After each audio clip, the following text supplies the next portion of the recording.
Um, I was asked to share about Creative Threads. It's something I'm very passionate about. It started many, many years ago, and I'm sure a lot of you have sat and looked at the banners. And that was the start of it. A group of us who were interested in sewing formed a banner making group and made those banners, among others. But we reached the point where we thought, we can't make any more banners. There just isn't room. And so Creative Threads developed. It's not just sewing. We've done card making, we've done fabric painting, knitting, crochet. We're a very informal group. At the moment, there are 12 of us, 6 with links to the church, and 6 who have no links whatsoever. And it has been quite amazing. Certainly the last 3 ladies who joined us did just email Jackie because they saw about our group on the church website.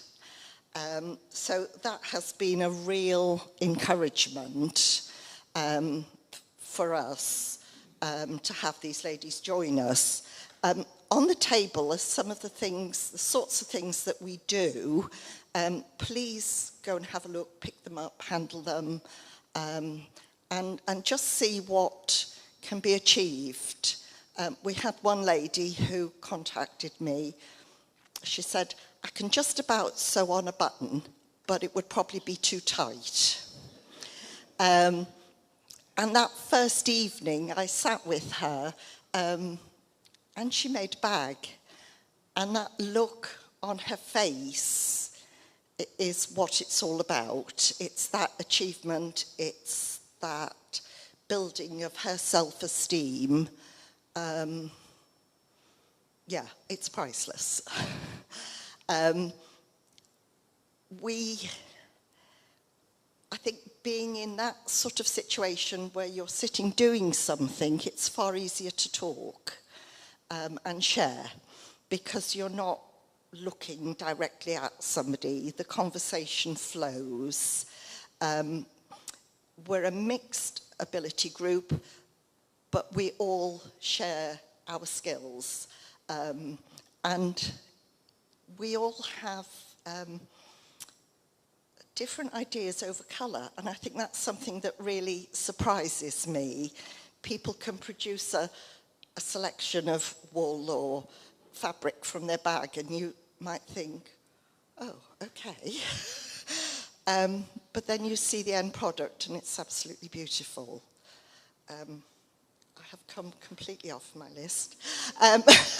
Some of what we do, we keep for ourselves. Some we donate. We have made, over the years, a lot of quilts. The majority have gone out to Paraguay, to the links that Phil and Liz Granger have out there. There is a photo of 2 of our quilts was taken in Paraguay with the girls holding them. Other items, as I say, we've kept. One of our newer ladies has had links with, and forgive me, I don't know the name, but it's the charity that works with young adults as they're coming out of social services and setting up on their own. So our last 2, possibly 3 quilts have gone to that charity. We are always open to deserving causes. So even if it was just a one-off, somebody you knew who would really appreciate, do let us know. We meet twice monthly. One meeting is in the afternoon and the other is an evening meeting. We usually have a project we're working on, but it's not compulsory. So if you want to bring your cross-stitch or your crochet, or you just want to come and have a cup of tea with us, the door is open.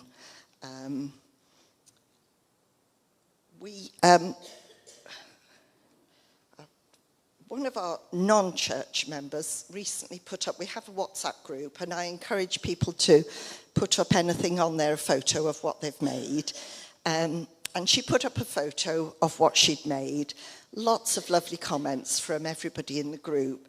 But she put, all these creations are because of our wonderful group. And it wasn't the wonderful group that struck me, it was the hour. And the fact that she's been coming less than 2 years, but feels that it is our group. And I was really touched by that. On a personal note, craft has been vital to me maintaining my mental health. And therefore, I really am passionate about the value of craft and that everybody can achieve at whatever level that it's in there for all of us. So yeah, I would just encourage you really, come and have a look. And I just hope you know a little bit more now about when you see Creative Threads, you know what we're talking about. That was brilliant, well done. Thank you very much.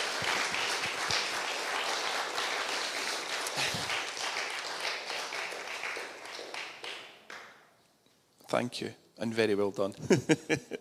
Maureen, would you like to share? Thank you. Thank you very much. Thank you. Thank you very much. I don't think between us we've ever sewn even a button on. Maybe that's to come, who knows? I don't know. So I've been asked to talk about our group, which we are very, very fond of. We really love our group. We have one problem. Well, we have a few, but we have 3 Martins in our group. So if I were to say, oh, Martin, could you read so-and-so? So 3 heads look up. So we've got 1 spelt with an I, 2 spelt with a Y. So not a big problem, really. We are just basically a Bible study and prayer group, but it's more than that. The fellowship is absolutely lovely, and I don't know what we would do without it. We've got some real characters in our group. We are all really quite different, but we have one thing in common, and that's our love of God and love of getting together, praying, reading, supporting each other and studying the Word. One thing I want to clear up. Last time, I don't know if you remember, we had kind of an exhibition in the hall out there where each group had to try and think of a name for themselves and explain a little bit about what they do, put something out. Well, we weren't around then. We were away. And so at the time, we were studying a book by Jeff Lucas called Notorious. So we called ourselves the Notorious Group. And I don't think it's really left us. So take it or leave it, whatever. But so we tend to, for the last year or 2, we have studied books that focus on characters in the Bible. Notorious might speak for itself. It was about characters who weren't heroes as such in the Bible, but characters who were not a nice lot necessarily. But it was amazing what we learned from it. It's always good if you can learn from someone else's mistakes. And so then we liked that so much, so we went on to study another book called Encounters with God. This time it was with the less familiar characters in the New Testament. Really, I don't know, it just seems easier for us to study around other people in the Bible. You know, you can learn a lot by doing that. And then the last study we had before the Alive series was from a book. It's called Paul. I don't know if you remember last week, Stuart did quite a few quotes from books from Tom Wright. So I was quite encouraged by that, because this book that we've been studying is by Tom Wright. And it was, we didn't go right to it's a very lengthy book, but it went into a lot of detail about Paul, the man. Not just the odd story here and there. It's amazing. I would encourage you to really study Paul without stop, without interruptions. I mean, I don't mean all in one go, but go from beginning to end, because it's really enlightening and we all got a lot from it. Now, the other thing that I wanted to do was share a testimony, and it is linked to our group in a way, and you'll realise why in a minute. So, this testimony, when I dream in like kaleidoscopes. You know, there's all things going on all over the place. So I'm hoping that God will make sense of this for you. But we love to go to a place called Thassos in Greece. And over the years, we've got to know, there's a little church that meets above a taverna. I'm sorry our group know this story, so apologies, you know, close your ears if you don't want to listen.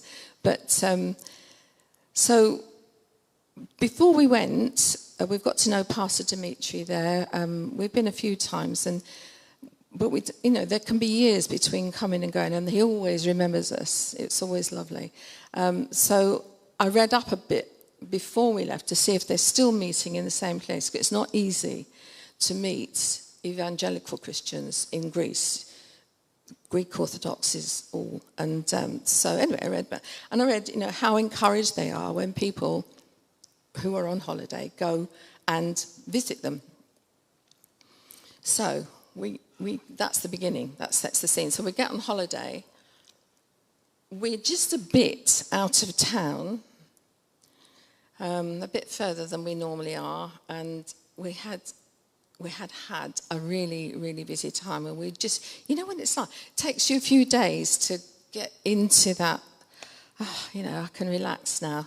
So our mornings typically started relaxing with a cup of coffee around the pool, and we'd got there midweek. By Sunday, I was really beginning to feel relaxed, and I began to wonder, do I really want to go to church? And it was beginning to get quite hot, hotter than it usually is for that time of year. And I'm thinking, do I really want?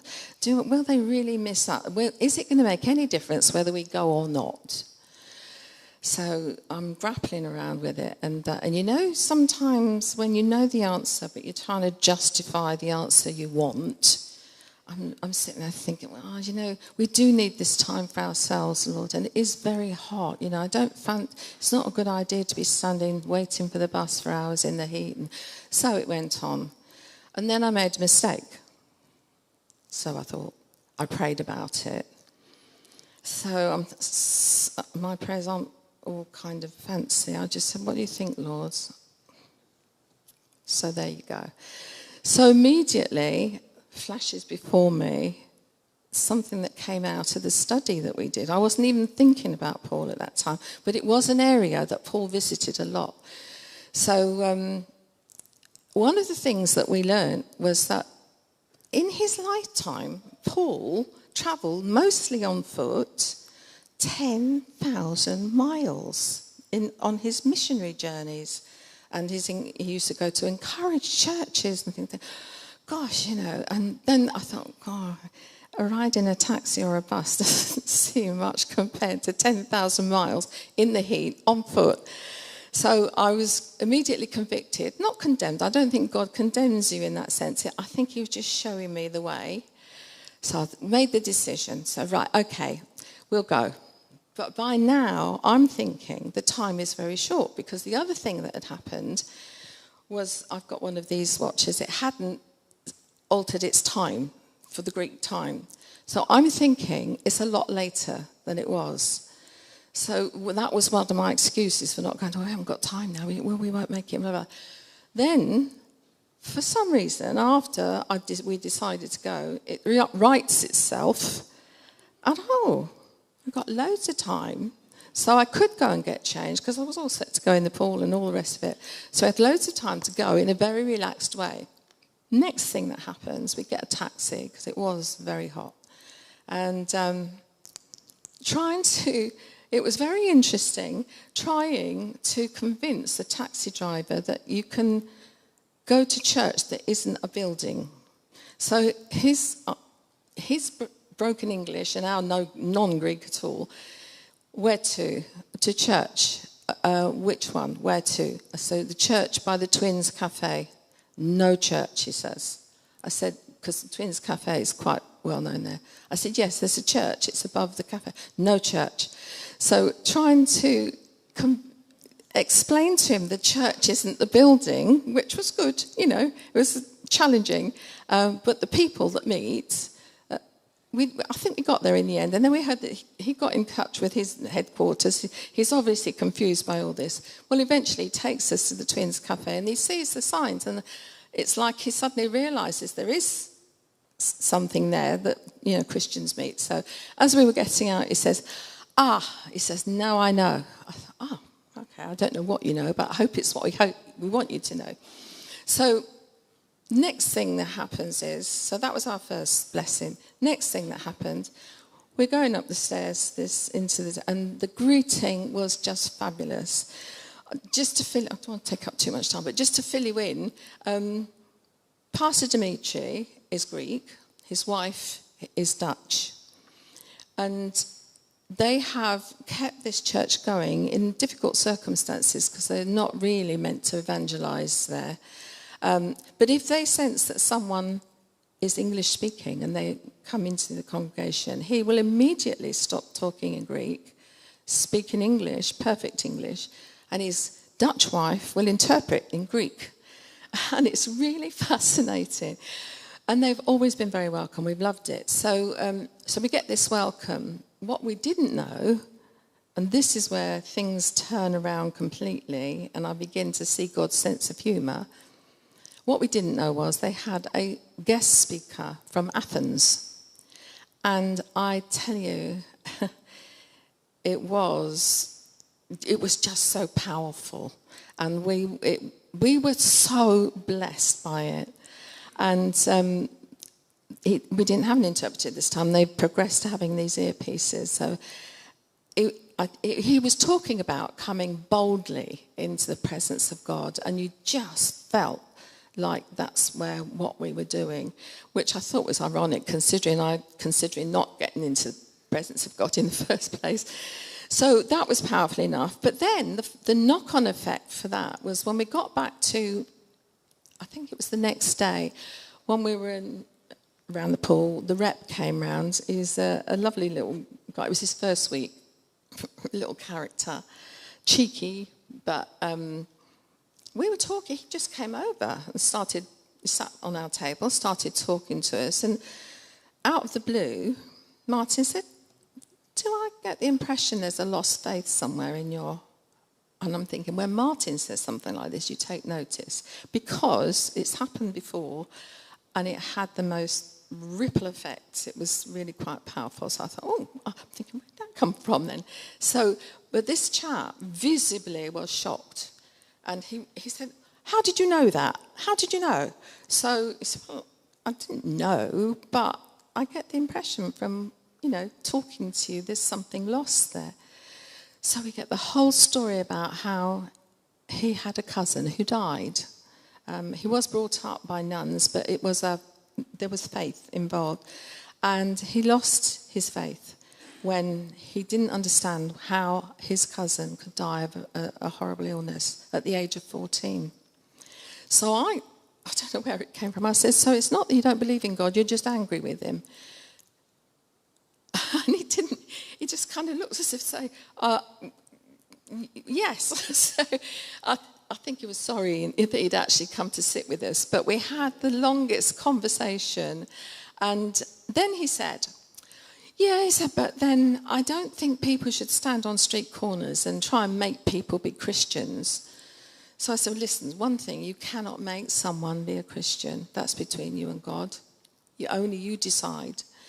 And I said, he said, well, don't you agree? I said, no, I don't agree. I said, I wouldn't necessarily be one that would do it, and it depends how it's done. But just imagine, I said, if you know or you really strongly believe that God loves you and loves those around you, if you really believe it to your core, wouldn't you want to say something? And he didn't have an answer. So we left him with all that. I don't know what the outcome of all that is. But then the next couple of days, I don't know, having been to this meeting and got so far, you realise that you can't second guess God. You can't. Here's me,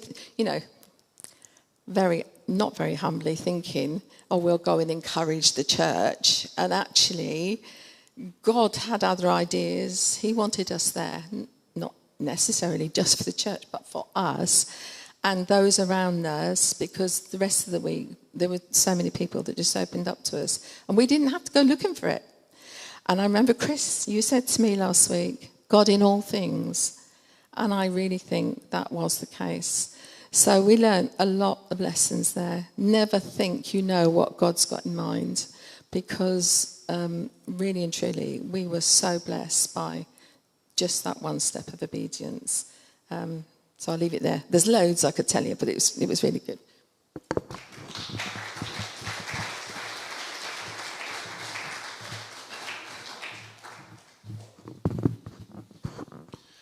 Maureen, thank you. That's super. Anybody else? Jenny, would you like to share?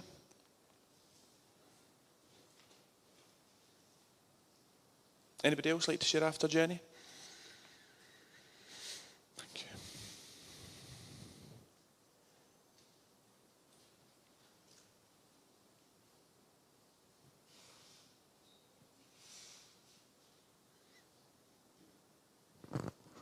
Thank you.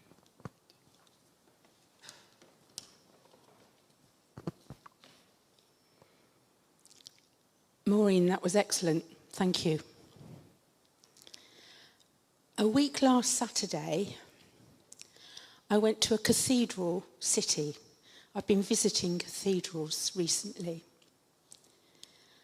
And I was hemming and hawing about whether to go or not. It was quite a long way for me, 2-hour drive. I thought, is it worth it? I'll go. And it was what I call a chance encounter or a chance conversation. I hadn't prayed about an encounter with the Lord. Not like when we do treasure hunting. Where's Ruth? There. I've got some clues, Ruth. When you go treasure hunting, you have a name. You pray first and you ask the Lord for a name, the appearance of them, something special about them, and a prayer need. So I thought, I'll do that this morning, just in case there's somebody here.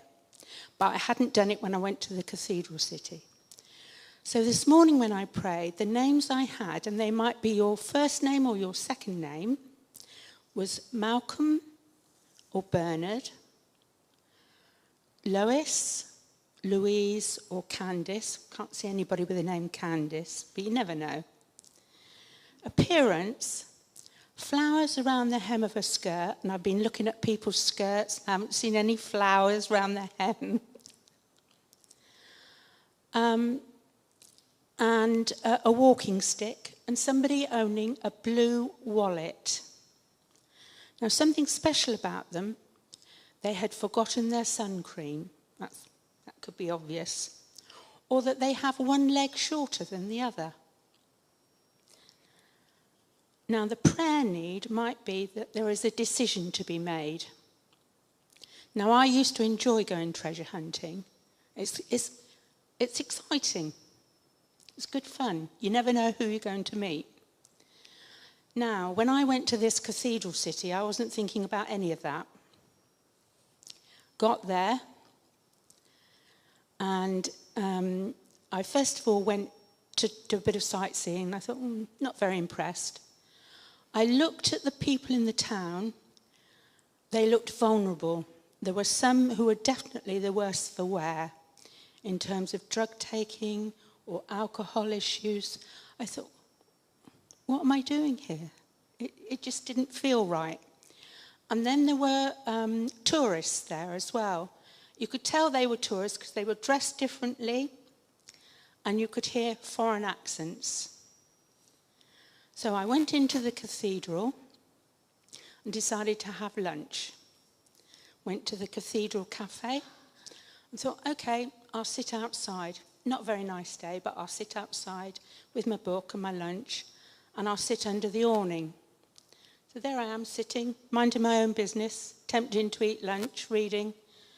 And 3 women came up to me and said, do you mind if we sit with you? It's raining. I said, no, not at all.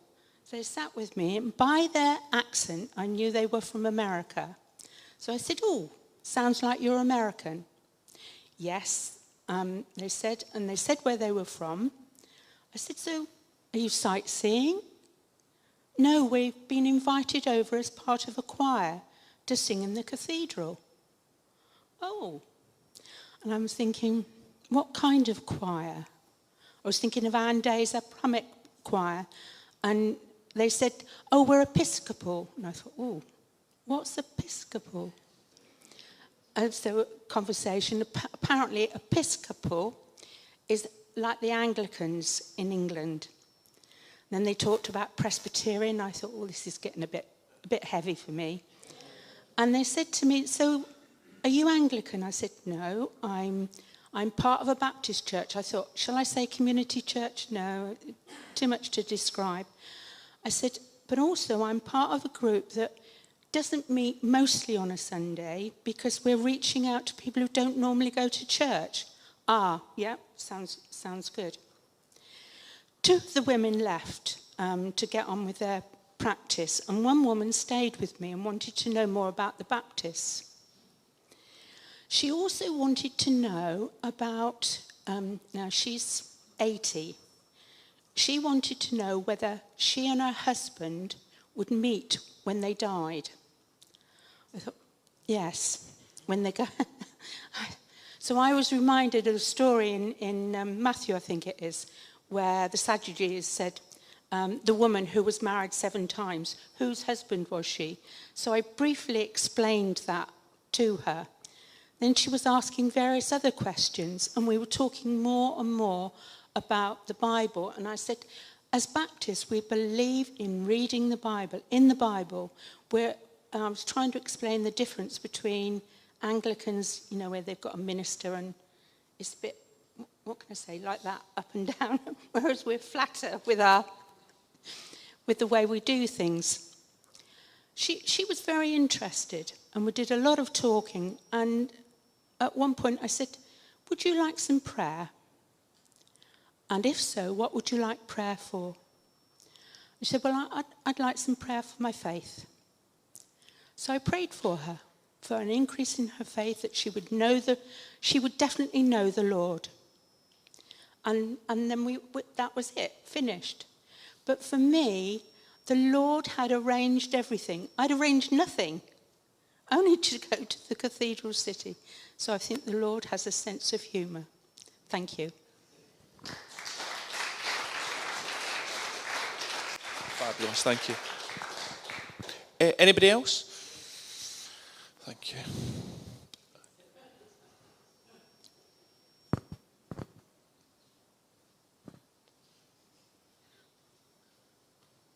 Thank you. Morning, everyone. This is just to say thank you to everyone in this church who's prayed for me. I don't know if you remember, but I got up on stage a couple of months ago and I sort of confessed that I had or didn't have a relationship with my daughter, and and I was able to identify this because we'd been talking about the Bible here in the church, and we've been reading Exodus and about the chains that bind you. And I was supported to, Chris, I point you out because you started the conversation openly about not just to think about, it's more along the lines of a metaphor. It's like, what does this mean to you to be chained? And so I had a good think about it, and I just thought that it's about the relationship with my daughter that I don't really have. There are a lot of things that actually contribute to that. My lack of understanding, I would say. The fact that she lives in Australia doesn't help either. So people prayed for me here, and I'm here to give my testimony that I've just come back from a holiday in Bali with my daughter. Now, my daughter contacted me, said she was going to Bali, and it was an invitation for me to go out there. Now, I've also been really ill, so I had long COVID, I couldn't think, I didn't know if I was going to be able to get on the plane, I'd had 4 chest infections, okay? So it was like, I waited right up until the last week that I knew they were going, and I booked my ticket. Now, I will tell you that everything went smoothly. There was not one problem of booking a ticket, getting on a plane, being in a hotel with my daughter, spending time with them. When I got to the airport, I just cried when they were all there. I mean, this is like, it's unbelievable. I can't tell you the extent of what this actually is. It's not just, it's answering a prayer, but so fully, it's nothing that I could have imagined. So I think the conversation earlier was never be surprised. God's got his own plans. And that is something that I couldn't have imagined. And our relationship is the way that I'd like it to be now. So thank you all for praying for me. And that is my testimony. Thank you. That's wonderful to hear. Anybody else? Thank you, Carl.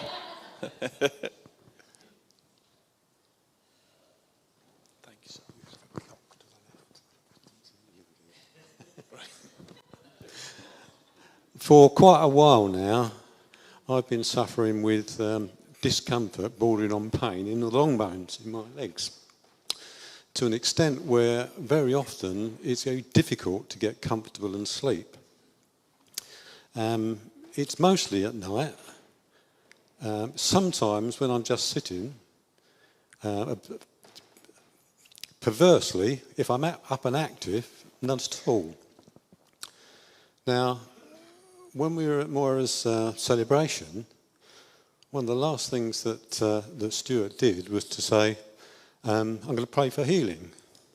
More or less left it at that, not specific at all. He just said, reach out. At that time, I was experiencing this discomfort and pain in the long bones. And I'd not thought of praying it before. I've not thought of telling anybody else about it before. So I just held out my hands. Instantly, that discomfort has gone. I've not had it since to the same degree. When I do feel it coming on, I just say, I've been healed. And I'm reminding where that thought has come from, that it's not his problem. I've been healed by our Lord God. Thank you. Anybody else like to share anything? Thank you, Ian.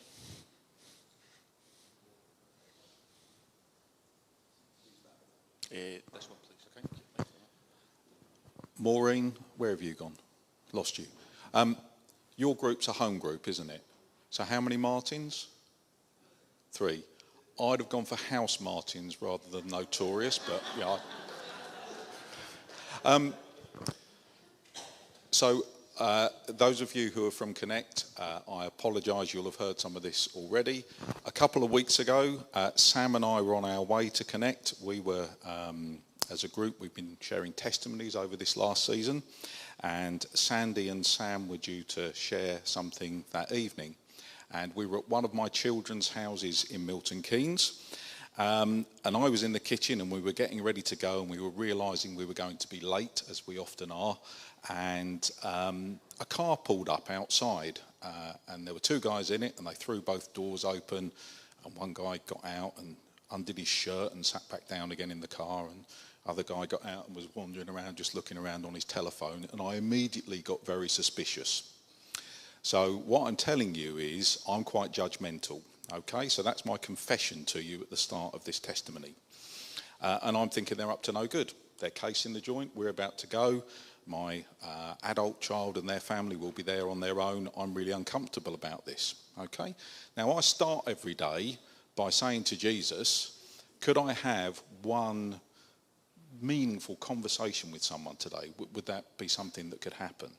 And here I am, these guys are outside and they're looking around and they can see me in the kitchen and they're looking. I'm thinking, oh no.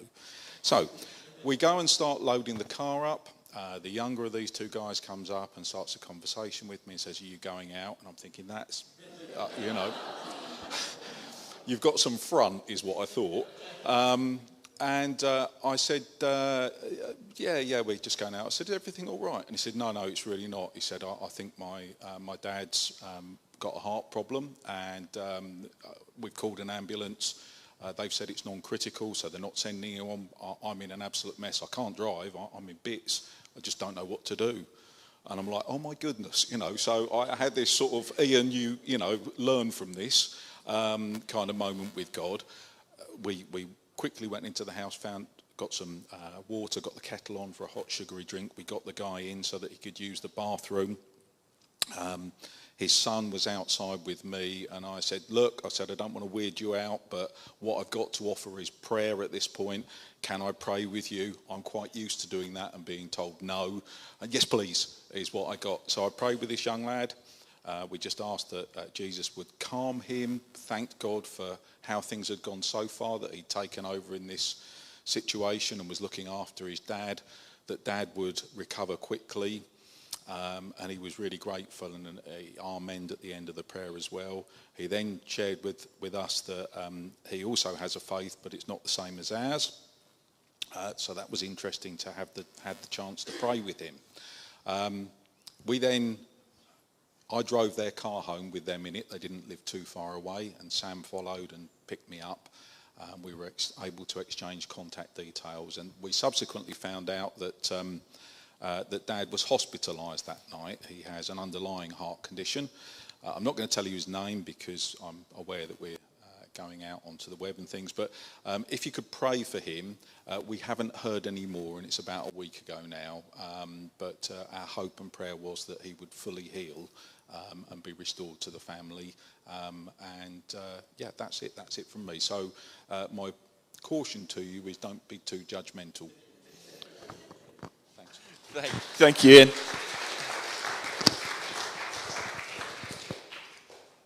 I can't believe it's nearly 11:20. I was worried that we might be struggling to do, but you've all shared so well. So I'm going to kind of wrap it up if that's okay. If anyone else has got anything to share, can I ask that you save it till next time? Is that okay? I would just like to give a little bit of testimony to you. I'm going to try to take 5 minutes or less.